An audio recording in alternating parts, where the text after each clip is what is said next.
Beautiful and terrifying environments. Vicious and relentless foes. Death after death after death. Welcome to Lords of the Fallen. How's it? Naba here. Lords of the Fallen released for PC, Xbox, and PS5 on October 13th, 2023. Developed by Hexworks, Lords is a Soulslike that follows its predecessors, taking a lot of what made them great games. We're of course referring to the From Software collection here. There are also some really creative ideas, with the umbral realm being the most obvious, and all the mechanics that spring out from that. The real question is whether this addition to the Soulsborne formula can elevate a game not made by FromSoft to the heights of the Souls-like pantheon. I'll tell you what, I had a blast trying out this effort. Immediately upon entering the game's first area, the inspiration for this creation becomes starkly apparent. This is a Souls-like, but more so, a Souls indistinguishable, at least in the art design. Those stark environments swimming in detail to such a degree that it's a little overwhelming at first after playing games less focused on the minute granularity of the design. I'm not sure how to describe it actually, but Lords of the Fallen continues the Souls trend of having strands everywhere. Strands of clothing, strands of light, strands of lichen creeping up the walls. I love the style, and using it here makes it feel like a Souls game, from a visual perspective at least. Your foes look appropriately horrifying, as is the staple for the genre, with gross monstrosities hungering for your flesh and tortured souls consumed with endless rage dotting the landscape. I really enjoyed wandering through the dreadful passageways in this hopeless dimension, turning a corner to see what new horror the developers would concoct next. It does look fantastic, and the lighting from Unreal Engine 5 puts in human work to make the graphics really shine. I read that there were some performance issues. I also experienced the same when I booted it up, but I found that turning down some of the features worked and the game ran smooth enough while still looking really fantastic to me. The sound adds to this somewhat, very austere, but adding a lonely presence to the world around you.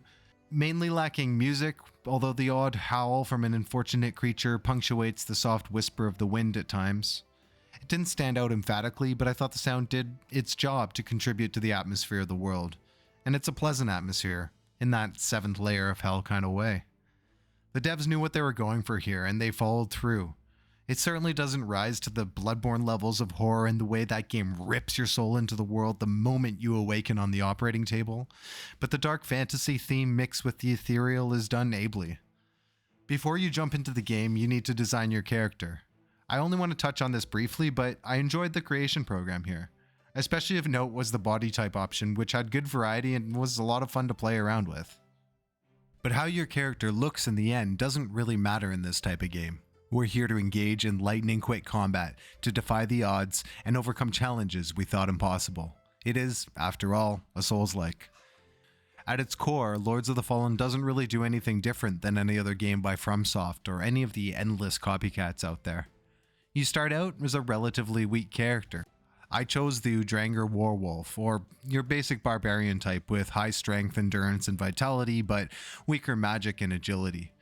You fight through grueling gauntlets and become stronger through leveling up. In the end, it's satisfying. After all, my Warwolf lets me live out our most base instinct. I want to smash things with big stick. This I do, rallying my vigor and valiantly battling through the Axiom and Umbral realms. These two realms are the real selling point, and twist on the normal Souls experience. The Axiom realm is essentially the normal world of the living. Your character, though, has a lantern, which they can raise to glimpse the Umbral realm of the dead. This area brings to mind Bloodborne in its creepiness quotient, and is covered with excrescences as eyeballs peer from the walls and lost souls are trapped amongst the growths. You can enter the Umbral in a few ways. If you die, you'll be resurrected in the Umbral, given one more shot to redeem yourself, but a fatal blow here will be truly fatal. If you're peering into the Umbral from the Axiom, and an enemy attacks you there, they'll pull you into the Umbral.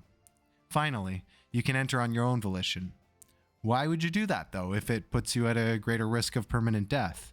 The Umbral is on a different plane of existence. In the past, we would normally see an Axiom or modified here. Where there was once a cavernous gap, there may now be a twisted bridge connecting the two areas. Instead of an iron gate, there might be nothing. The umbral world adds an interesting traversal mechanic to the game, forcing you to consider what you see in Axiom is not the whole story, and that there may be a way to proceed only if you risk going into the Land of Darkness. I quite liked this as it brought to mind A Link to the Past, with the light and the dark worlds and how those two played against each other. Although much more sinister in this instance. It really shows the effort that the designers put into the game, having essentially two full worlds ready to be explored, and it's also satisfying to discover the secrets and paths by venturing between the two worlds. You could imagine that this might be a little bit frustrating, as the way forward might not always be clear, but I didn't find it at all. There's enough navigating between the two realms that it becomes very natural, and you'll die enough so that you end up in the umbral anyway, so you can see the layout of the area from a different perspective. I found that those times when I was still in Axiom and unsure of a way forward were rare, and I was always ready to transition if I felt a little bit lost. Furthermore, there are also hints in the form of swarms of moths which indicate that there may be something you're missing that exists on the other side of the divide. If the opposite situation occurs, where you're in the umbral but need to be in Axiom, there are strategically placed emergence effigies throughout the world, which allow you to return to Axiom. Generally, I would use these as soon as I found them, given that they boost your survivability by giving you that extra chance after a first death. And these chances are important as you work through the areas of the game to get to the next bonfire, Vestige. You can see where I'm going here, and the usual rules apply. The game is broken up into a series of sections that you traverse. Killing an enemy grants you vigor, which, like souls, is used at a vestige to level up your character. If you truly die, you lose all of your acquired vigor, and must brave the dangers again in order to reclaim what is yours. If you really die a second time, your vigor will be dropped at the new location, and you'll lose the old pile, with all the experience in it. I could have sworn there were a couple times where I didn't lose my old vigor on second death, but unfortunately I can't find the footage to confirm it. Of course, it's always better to be safe than sorry here. The one addition to this loop that adds in a little bit of decision making and eases the difficulty somewhat is the vestige seed. Occasionally you'll come across umbral flower beds in the world which allow you to plant these seeds. They come relatively frequently between the main vestige checkpoints and allow you to place a temporary vestige which can be used limitlessly until you place another one in a different location. These were definitely helpful at times as some of the gaps between the main vestiges are quite large. They also add a minor element of resource management since the vestige seeds are in quite limited supply. Once you run out, though, you can buy them at the main hub for a whopping 2,500 vigor, although I think this was patched out and dropped to 1,200 now. I don't know if I liked it because I think the 2,500 is a real investment and it kind of emphasizes the importance of these checkpoints and doesn't just let you put them down willy-nilly, which makes the game a little bit too easy, I would think. But even at 1200, it means that you need to make the decision about whether you want to plant the seed and spend your vigor, or risk it and delve further into the depths of the dungeon, knowing that you're now a long way from home and dying would mean a significant trek back to regain any lost vigor. I ended up making sure that I had at least one seed with me the majority of the time because it doesn't feel great hitting one of these flower beds only to realize you're out of seeds, dying a little bit later, and then losing all your vigor. Who needs to die though? Lords of the Fallen gives you all the tools to succeed with your own two hands if you're skilled enough to brave the challenges. The usual tools are at your disposal here with heavy attacks, light attacks, ranged abilities, dodging and rolling, and parrying. Bloodborne was my first Soulsborne game, which, while having a ranged option, I guess, it's still heavily focused on hand-to-hand combat. I thus tend to eschew any types of missile attacks and focus only on the melee options, as otherwise it feels a bit like cheating as you nuke your foes down from a distance, and don't have to dodge or anything. I should also note that I'm pretty bad at this type of game. I mean really bad. I thought I had a decent reaction time, but the proof is in the pudding as it takes me endless attempts to get through the areas in most Souls games, and God forbid taking down the boss in less than 30 tries. Lords of the Fallen's combat felt good to me as attacking was smooth and sharp with my character on screen reacting appropriately to the inputs I was giving it. There were a couple times where I would dodge and it seemed to dodge the wrong way, but these were few and far between, but when they did occur, they were certainly annoying. The usual mechanics are in play here, right? With your avatar having a limited amount of stamina, stressing the importance of managing this resource to ensure you aren't caught flat-footed and can damage enemies appropriately when you have the opportunity. Dodging and rolling felt very generous with lots of invincibility frames, as there was even one mini-boss which I was able to do in only a few attempts by calmly viewing his attacks and sidestepping out of the way deliberately. This is very unusual for me to succeed at doing this. Parrying, on the other hand, is something that I just couldn't do. When I was able to parry an enemy's attack, the resultant visceral attack, grievous strike, of course did extra damage, but it didn't really have the oomph that made it worth the risk of missing the parry. Of course, I should note that it took me a second to realize that the enemy needed to be out of posture before I could parry into a grievous strike. Posture is depleted by hitting enemies and parrying their attacks and can be seen in the targeting reticle. But even after learning all this, I still didn't find the parry worth it, as you can also hit an enemy with a heavy attack to open them up for a grievous strike. To be fair, I've never been good at parrying at all in any Souls game ever, so maybe someone with an ounce of skill more than my milligram would be able to make effective use of the system. At any rate, dodging worked just fine for me, and I think a lot of players will find this method is fruitful. Just make sure you don't roll or attack next to a ledge, as there are no guardrails and it's very easy to mistakenly fling yourself to an untimely demise if you aren't careful or the animation for an attack sends you further than you expected. And this is important because you'll need to be dodging a lot in order to navigate the swaths of enemies that exist in the world. While the enemies look really neat, I didn't find that there were any that stood out as very special in comparison to other games of this type. They looked awfully cool, and I thought that the visual design of the characters was nice, but the variety was a bit lacking in my opinion. It's tough though, and this should be taken into account as they needed to make two sets of monsters, one for Axiom and one for Umbral. But it's often the case that you'd see the same guys reappearing throughout the entire game, only this time with a few more hit points than before, which just isn't very pleasing. You have the usual grunts who swing their fists at you, the slow plodding ones with the heavy weapon, and of course the endlessly frustrating missile enemies. This is one of the things that really put me off early in my playthrough. There were these hermit-looking characters with these black cloaks over their heads, which in close combat wield a polearm, but at long range throw a holy bolt at you. In a one-on-one encounter, this is no problem, as you can see the shot coming. But the way the levels were designed had you fighting a swarm of different creatures, while these things smited you from afar. More times than I could count, I would just get hit by one of these bolts as I lost track of the guy on top of the roof who pelted me as I was battling the others. Even more frustrating was the fact that the range seemed endless.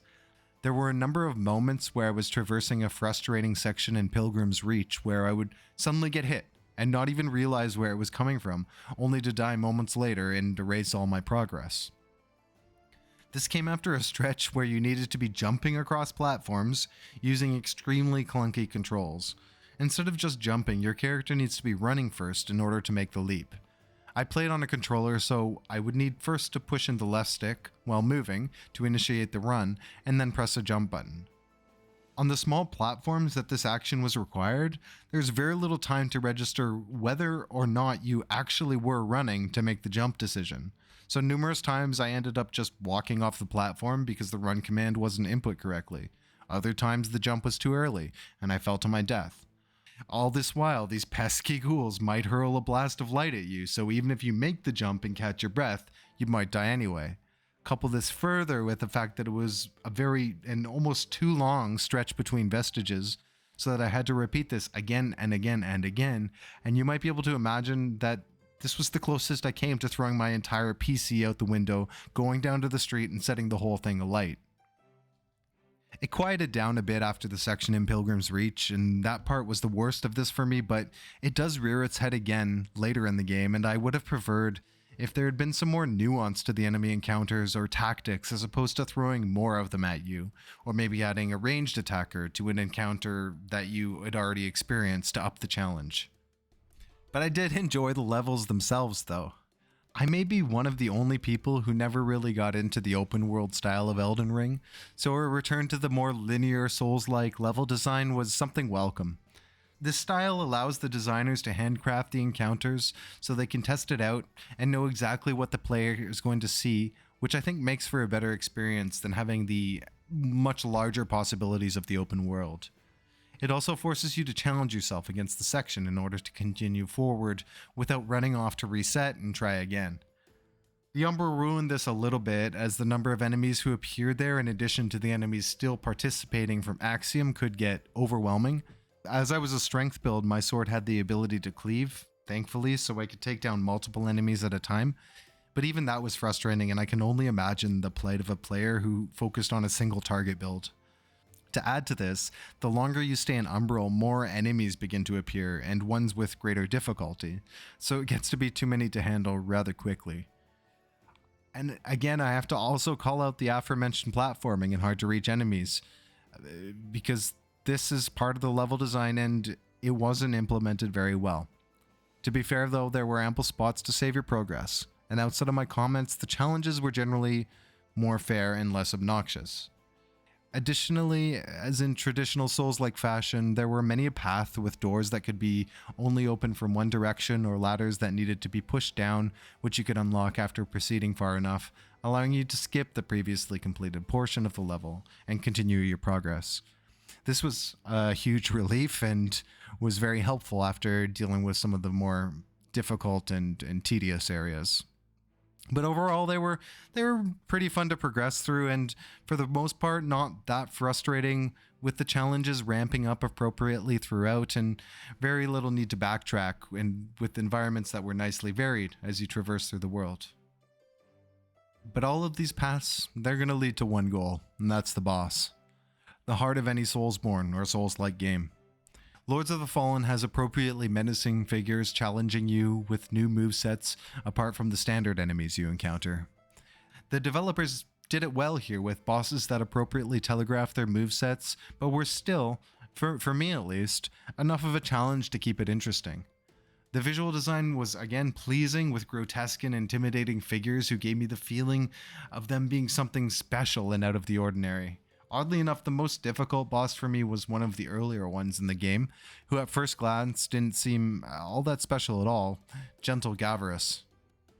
While the individual themselves was not so challenging, the fact that there were hounds, and again we're going to go back to the fact that adding enemies to a encounter to make it more difficult isn't always the best gameplay decision, that continued to spawn throughout the entire encounter. Trying to keep track of the 3 or 4 enemies moving rapidly around the arena was difficult to say the least.